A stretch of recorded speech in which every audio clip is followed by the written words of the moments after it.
السلام الله عليكم ورحمة الله تعالى وبركاته كلا وعنو ونعكسن دقيستيال صاحبيال meel kasta aad joogtaan si walba aad inoo maqashaan waxaad ku soo dhawaataan warka janalka Wama News qodobada xiisaha leh aad ku maqli doontaan waxaa kamid ah madaxweyne lafta gareen oo si weyn loogu soo dhaweeyay magaalada Muqdisho isla markaana ka qayb gali doona shirka u dhaxeeya dawladda federaalka Soomaaliya iyo sidoo kale maamul goboleedyada maxaa uu ka hadlay maxaa qorshaha uu la yimid madaxweyne lafta gareen ma ka qayb gali doona wada tashiyada dhinaca markaa ku saabsan shirkaasi oo uu Muqdisho ku yeelan doono madaxweyne lafta gareen qaar kamid ah dawlad goboleedyada dalka mas'uuliyintooda ugu sarsaraysa warbixin xiiso leh ayaan idinkaga haynaa oo ku saabsan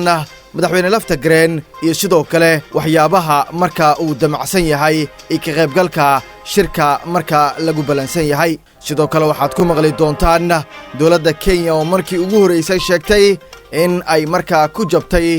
murankii ay marka gelisay badda Soomaalidu ay leedahay iyadoo markaasi doc kale ka raadinaysa in ay xal u hesho oo ay markaasi soo celiso hanka ay marka ku doonayso in badda Soomaaliya ay marka gorgorton marka kula gasho wadan marka ay u andacootay oo runta u sheegay dawladda Kenya waa wadankee janalka Wama News wararkeena ayaad ku maqli doontaan hadduu allaha awood leh oo raalli ka noqdo sidoo kale shirar kala duwan ayaa Muqdisho ka socda kuwa oo loogu diyaar garoobayo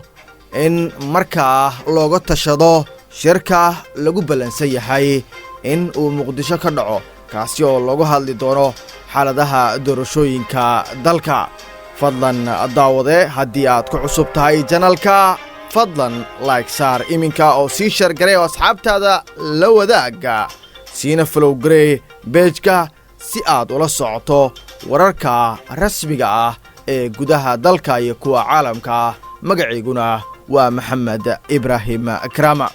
aynu ku bilownay madaxweynaha dawlad goboleedka Koonfur Galbeed ee Soomaaliya Mudane Cabdicasiis Xasan Maxamed lafta gareen ayaa maanta waxa uu soo gaaray gudaha magaalada Muqdisho kadib safar oo maalmihii ugu dambeeyay uu ku joogay dalka Turkiga lafta gareen iyo wafdigiisa ayaa waxa garoonka diyaaradaha aadan cad si weyn ugu soo dhaweeyay xubno ka tirsan golayaasha dawladda qaar kamid ah odayaasha iyo sidoo kale waxgaradka ku dhaqan magaalada Muqdisho ee caasimadda Soomaaliya madaxweynaha Koonfur Galbeed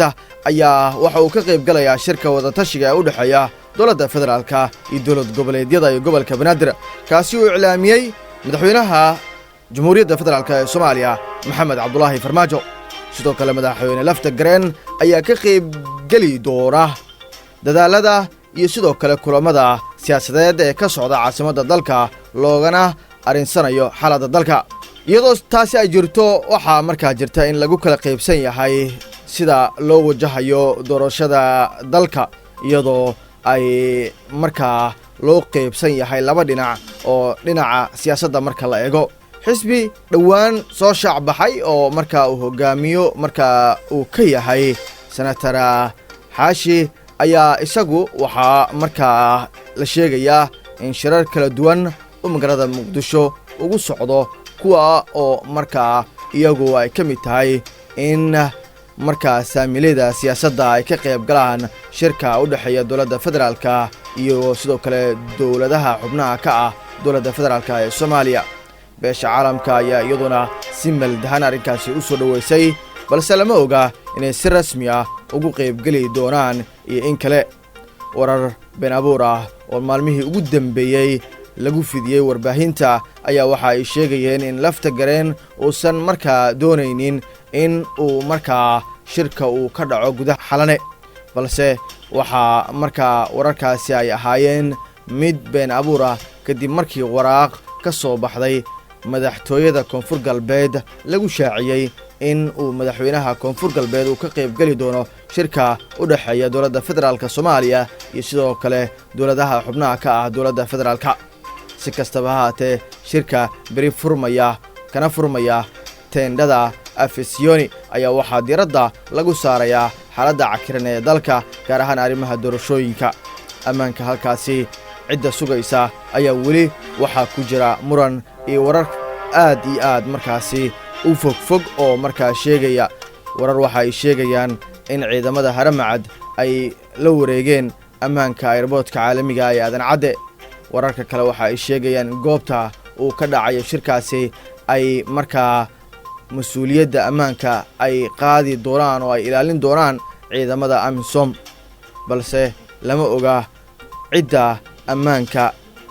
goobta uu shirka ka dhacayo la wareegi doonta, iyadoo la ogsoon yahay in maamul goboleedyada mas'uuliyiintooda iyo sidoo kale mas'uuliyiinta kale ee dowladda federaalka Soomaaliya inay leeyihiin ilaalo gaar ah, iyaguna u baahan in xal iyo sidoo kale markaa wadda ama tub toosan markaa loo sameeyo. taana waxay horseedi kartaa in shirka uusan wax carqalad ah uusan ku imaanin, isla markaana mustaqbalka iyo aayaha ummadda Soomaaliyeed marka ay noqdaan mid ay shacabku ay markaa ay ugu soo baxdo waxa iyagu markaa ay doonayaan oo ah in dalka uu doorasho aado, isla markaana uu ahaado dalkan mid xasiloon oo ka caagan in markaa gacanka hadal ay xaaladdu markaa tagto. falanqeeyaasha dhinaca siyaasadda ayaa walaac waxa ay ka muujinayaan xaaladda dalka ka jirta ee dhinaca siyaasadda iyo ismariwaaga siyaasiyiinta Soomaaliyeed iyo sidoo kale isku tanaasul la'aanta ay sameynayaan siyaasiyiinta qaar. si kastaba ha ahaatee, rajada shacabka ummadda Soomaaliyeed ayaa weli waxa ay tahay mid aanan dhiman, iyagoo markaa doonaya duceynaya in markaa dalkan uu sii ahaado dal xasiloon oo ka caagan dagaal iyo in gacanka hadal mar kale Soomaaliya dib ay ugu noqoto, iyadoo waddamada adduunku ay inta badan diiradda saaraan dhinacyada horumarka iyo dhaqaalaha, iyadoo Soomaaliyana dhaqaalaheedu uu markaa noqday mid soo kabanaya xilliyadii dambe ee ugu dambeysay. dhegaystayaal saaxiibayaal, waxaad nagala socotaan janalka Wamam News. sidoo kale fadlan page-kan like saar, isla markaana sii share garee oo follow dheh si ay ku soo gaaraan wararka rasmiga ah ee xaqiiqda markaa ku salaysan. markaan sii aadno wararka kale ee aanu helayno, waxaa maalmihii tagay magaalada Muqdisho ka socday wada tashiyo iyo kulamo u dhaxeeyay madaxda maamul goboleedyada iyo midowga musharaxiinta. kulamadan oo markaa iyagu ahaa mid iyagu ka dhacaya caasimadda ayaa waxaa markaa hormuud ka ahaa madaxweynayaasha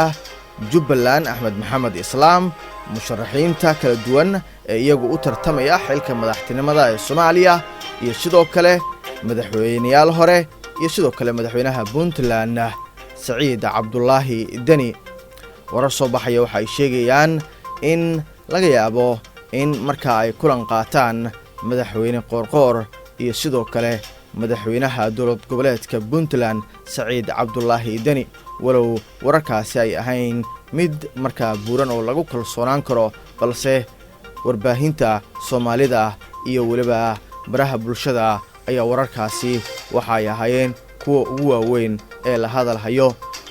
Muqdisho ayaa waxa ay weli martigelinaysaa shirar kala duwan oo markaasi dana gaar ah laga leeyahay, iyo sidoo kale shirar kale oo iyaguna markaa lagu doonayo in qaabka loo wajahayo shirkan lagu balansan yahay in uu markaa ka dhaco magaalada Muqdisho uu markaa loogu arinsado, isla markaana qaabka xalka ah ee lagu wajahi karo shirkaasi tubta ugu wanaagsan ay markaa qaadanayaan dhammaan cid kasta oo markaa iyagu kala taabacsan labada dhinac ee siyaasadda Soomaaliya isku haysa. ugu dambeyntiina, dowladda Kenya waxa ay markii ugu horeysay ay sheegtay in ay ku fashilantay ama ay ku guuldareysatay murankii markaa ay gelisay badda Soomaalidu ay leedahay. dowladda Kenya ayaa warbaahinada kala duwan ee afkeeda ku hadasha iyo kuwa kale ee ka shaqeeya gudaha dalka Kenya waxa ay dusha markaasi eedda ka saareen dowladda haatan markaa Kenya ka arrimiso, iyadoo dowladda Kenya la sheegayo in ay raadinayso doc ay markaa ay ku soo celiso rajadeedii ahayd inay badda Soomaaliya ay si markaa bilaasha ama si aan markaa sharci ahayn ay Soomaaliya ku muran geliso ayaa waxa ay u dacwootay amiirka ama dowladda Qatar amiirka ugu sareeya Tamim Athani waxaana markaa waraaq ka socotay dalka Kenya loo gudbiyay safiirka Qatar ee markaa u fariya dalka Kenya waxaana la sheegay in la gaarsiiyay madaxda ugu sareysa ee dowladda Qatar waxaana la sheegay in dowladda Qatar ay Kenya ay u sheegtay rasmiga iyo sidoo kale in dowladda Soomaaliya ay ka qaldan tahay isla markaana xeerarka caalamiga ah ee xuduudaha badaha aynan ku aalin Kenya waxa ay ku doodayso sidoo kale waxay Kenya ugu baaqday in ay ilaaliso xasiloonida gobolka isla markaana aysan ku gardaroonin wadan daris la ah oo aysan muran gelin dhul iyo bad ay leedahay saaxiibadeena qaaliga ah guud ahaan waxaan halkaasi ku soo afmeerayaa warkii aad kala socoteen janalka Wama Media News waxaan ka codsanayaa haddii aad ku cusub tahay page-kan like saar oo si share garay follow garay janalka Wama News si aad ula socoto wararka degdega ah ee xaqiiqda markaa xambaarsan magaceyguna waa Maxamed Ibrahim Karama tani kulan dambe waxaan idinkaga tagayaa sida iyo amaana Allah wassalaamu calaykum waraxmatullaahi tacaala wabarakaatuh iyo dalkii oo nabad ah